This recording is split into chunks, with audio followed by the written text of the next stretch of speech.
क्या हर गुजरते दिन के साथ ज्ञानेश कुमार की चुनाव आयोग की मुसीबतें बढ़ती जा रही? क्या हर गुजरते दिन के साथ अदालतों में ज्ञानेश कुमार का कच्चा चिट्ठा पहुंच रहा है और हाई कोर्ट्स लगातार कुछ ऐसे फैसले देने के मूड में नजर आ रहे हैं जिससे इस देश में चल रही डंके की चोट पे होने वाली वोट चोरी पर लगाम लगाई जा सकती है। कल की तारीख में हमने आपको राजस्थान का एक मामला बताया था, जयपुर ग्रामीण की सीट अनिल चोपड़ा का मामला, जो राजस्थान में जयपुर हाईकोर्ट में सुना गया और जिसके बाद जज साहिबान ने कहा कि यदि नोटिस तामील नहीं हो रहा है तो अखबार में छपवा दो। अब एक मामला विधानसभा का आया और यह मामला आया हरियाणा का। कांग्रेस के एक दिग्गज नेता, वो भी पंजाब हरियाणा हाईकोर्ट 1 महीने पहले गए थे। आज उनके बयान दर्ज हुए और आज उन्होंने जो दावे किए अदालत में जाकर, उसके बाद से निश्चित तौर पर भारतीय जनता पार्टी की सांसें फूलने लगी हैं। ज्ञानेश कुमार की भी हालत पतली हो चली है। नमस्कार, मैं स्वप्निल और आप मुद्दा देख रहे हैं। दोस्तों, आगे बढ़े उससे पहले वही छोटी सी अपील। मुद्दा इन दिनों एक गंभीर आर्थिक संकट से जूझ रहा है। एक तरफ हमारे मेन बैंक अकाउंट्स फ्रीज चल रहे हैं, तो दूसरी तरफ हमारे 2.5 साल पुराने चैनल को हमसे लंबे समय तक छीना गया था। ऐसे डे टू डे ऑपरेशंस में मुद्दा को काफी मुश्किलों का सामना करना पड़ रहा है। लिहाजा आपसे गुजारिश है, यदि आप चाहें, यदि आप सक्षम हो तो छोटी छोटी मदद मुद्दा की जरूर कीजिएगा। इसके लिए आप स्क्रीन पर दिख रहे QR कोड या फिर के नीचे दिख रहे UPI नंबर का इस्तेमाल कर सकते हैं। अब आगे बढ़ते हैं। आपकी स्क्रीन पर दैनिक जागरण की आज की तारीख की एक खबर है। होडल विधानसभा सीट को लेकर ईवीएम पर घमासान। चौधरी उदयभान ने कहा हाईकोर्ट की निगरानी में हो मशीनों की जांच।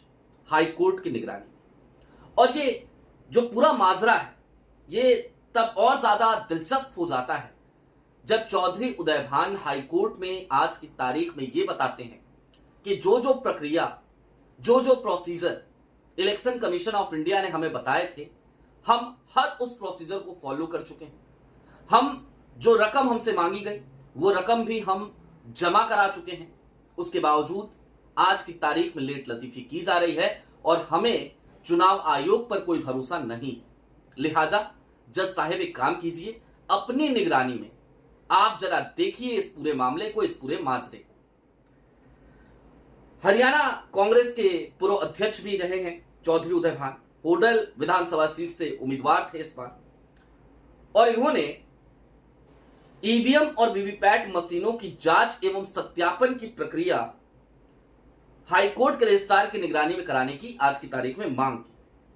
बहस के दौरान उन्होंने कोर्ट को यह भी बताया कि चुनाव में इस्तेमाल हुई बैलेट यूनिट, कंट्रोल यूनिट और वीवीपैट मशीनों की मेमोरी और माइक्रो कंट्रोलर की जांच एवं सत्यापन हेतु 2.36 लाख यानी कि 2,36,000 रुपए की राशि जो है वो भी जमा करवा दी गई है।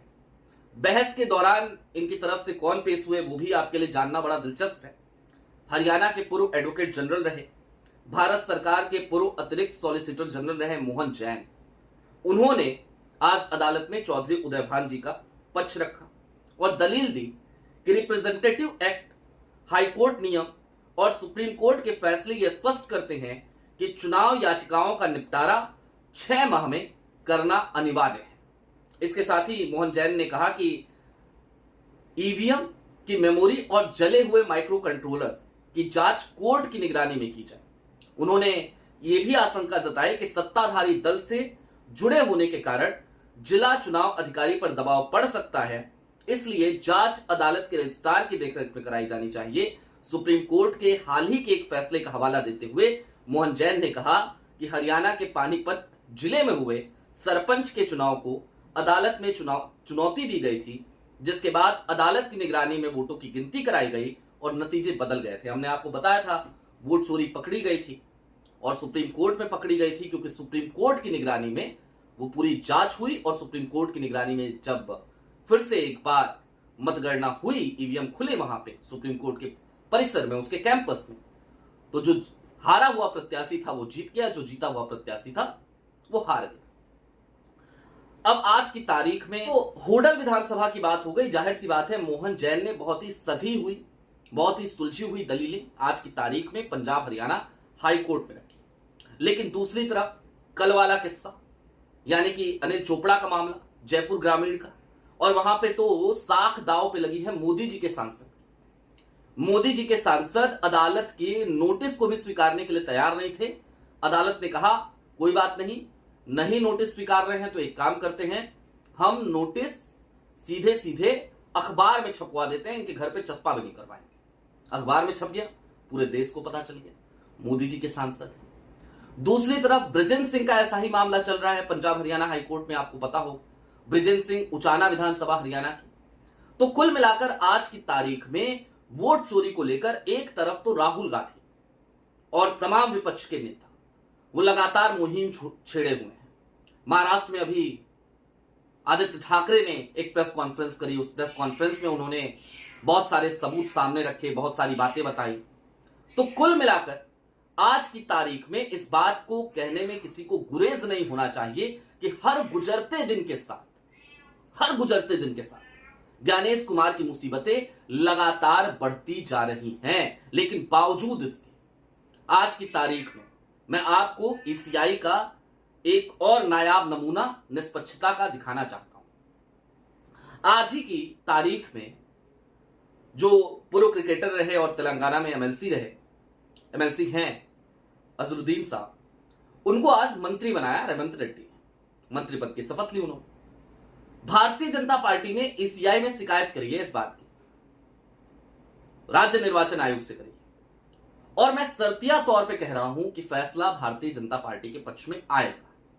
हालांकि उनका कहना भी ठीक है, भाजपा का पक्ष सही है, गलत नहीं। आचार संहिता लगी हुई है भाई, जुबली हिल्स विधानसभा में चुनाव होने हैं, उपचुनाव होने हैं। वहां जुबली हिल्स में से ही 2023 में अजरुद्दीन हारे थे उस विधानसभा से, और जब वहां पे उपचुनाव है तो आप अचानक से अजरुद्दीन साहब को मंत्री पद की शपथ दिलाते हो, तो निश्चित तौर पर यह गलत है आचार संहिता के दौरान। लेकिन फिर भी यहां पर त्वरित फैसला आएगा। मंत्रालय की कुर्सी पर बहुत हद तक संभव है कि बहुत ज्यादा देर तक बैठे नहीं रह पाएंगे आज की तारीख में अजरुद्दीन साहब। लेकिन अजरुद्दीन साहब के बारे में तो फैसला चुनाव आयोग या राज्य निर्वाचन आयोग तुरंत दे देगा, तुरंत ही वो एक्शन मोड में नजर आएगा। लेकिन यहां पे ये सारे मामले, चाहे वो उचाना का हो, चाहे जयपुर ग्रामीण का हो, चाहे वो मामला आपका ये हो होडल विधानसभा का चौधरी उदयभान का, जिस खबर को अभी हमने आपको बताया, इन मामलों में इलेक्शन कमीशन ऑफ इंडिया इंतजार करता है और लेट लतीफी करता है और कोशिश करता है कि मामला टलता रहे, और लगातार टल भी रहा है। उचाना का भी टल रहा है, होडल का भी टलेगा, देखिए अभी देखते जाइए। हालांकि कल राजस्थान की जयपुर हाई कोर्ट से बड़ी उम्मीदें हैं, और क्यों है, कल मेरी अनिल चोपड़ा जी से बात भी हुई इस संदर्भ में। तो हमने कहा कि भाई आपने जिस चीज का जिक्र किया है कि ईसीआई की नोट सीट, जिसमें बैलेट पेपर की संख्या कुछ और बताई गई, और फिर रिटर्निंग ऑफिसर ने कहा कि 1215 ही वोट रिजेक्ट हुए थे, वो है आपके पास साक्ष्य? उन्होंने कहा हमारे पास सारे साक्ष्य। मैंने कहा कि आप मुझे प्रोवाइड कर सकते हैं? हालांकि इस पर उनकी तरफ से तुरंत ही कॉल बैक आई और उन्होंने कहा कि अभी मीडिया ट्रायल हम नहीं चाहते, हाई कोर्ट में मामला गया हुआ है, कल की तारीख यानी 1 तारीख को कल सुनवाई है, और उसके बाद वोट चोरी का वो अनूठा सबूत भी बहुत हद तक संभव है हम आपके लिए लेकर आए, हम आपको दिखाएं कि कैसे कैसे वोट चोरी होती है, किस तरीके से वोट चोरी की जाती है। वोट चोरी का मतलब क्या है, अब जरा इसको भी समझिए। आपके पास इस देश में सबसे बड़ा अधिकार क्या है? सांस लेने का, भोजन करने का, एजुकेशन का। यह सब तो आपकी मूलभूत आवश्यकताएं हैं। लेकिन इन तमाम आवश्यकताओं के लिए आपके पास सिस्टम क्या है जो ये सुनिश्चित कर सके कि आपके अधिकार आपके पास रहेंगे? तो संविधान द्वारा प्रदत्त एकमात्र अधिकार है वो, और वो है मताधिकार, आपके वोट का अधिकार, आपकी उंगली पर लगने वाला वो एक निशान। और यदि उसी निशान को मिटाने की पुरजोर कोशिश में वही तमाम एजेंसियां लग जाएं जिस एजेंसी से निष्पक्षता की उम्मीद की जानी चाहिए, जिसके कंधे पर इस बात का बोझ होना चाहिए कि हमारे ऊपर कोई उंगली ना उठा सके। यदि वही एजेंसी आज की तारीख में विपक्ष के तमाम आरोपों पर गलतोदई करे और भारतीय जनता पार्टी के हर आरोप पर तुरंत ही एक्शन मोड में नजर आए, तो फिर क्या इसे आप निष्पक्ष चुनाव कह सकते हैं, या फिर कि क्या इसे लेवल प्लेइंग फील्ड कहा जा सकता है? जवाब है नहीं। चुनाव आयोग की प्राथमिक जिम्मेदारी बनती है कि वो इस देश में लेवल प्लेइंग फील्ड क्रिएट करे, लेकिन यहां लेवल प्लेइंग फील्ड के नाम पर लगातार भद्दा मजाक किया जा रहा है। आज की तारीख की तल्ख हकीकत तो हमें यही नजर आती है। बशर्ते न्यायपालिका में जब मामले जा रहे हैं तो कुछ उम्मीदें जरूर जगी। देखना दिलचस्प होगा कि कल की तारीख में राजस्थान यानी जयपुर ग्रामीण की वो हाई कोर्ट वो क्या फैसला करती है।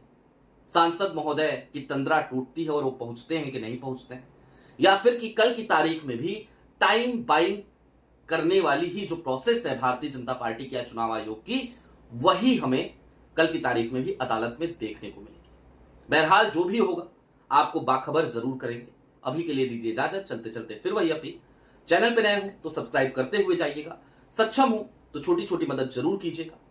गले में थोड़ी सी खराश है, इस वजह से आवाज थोड़ी सी आपको बदली हुई नजर आ रही होगी और उस फ्रिक्वेंसी से मैं काम भी नहीं कर पा रहा हूं, तो उसके लिए भी माफी।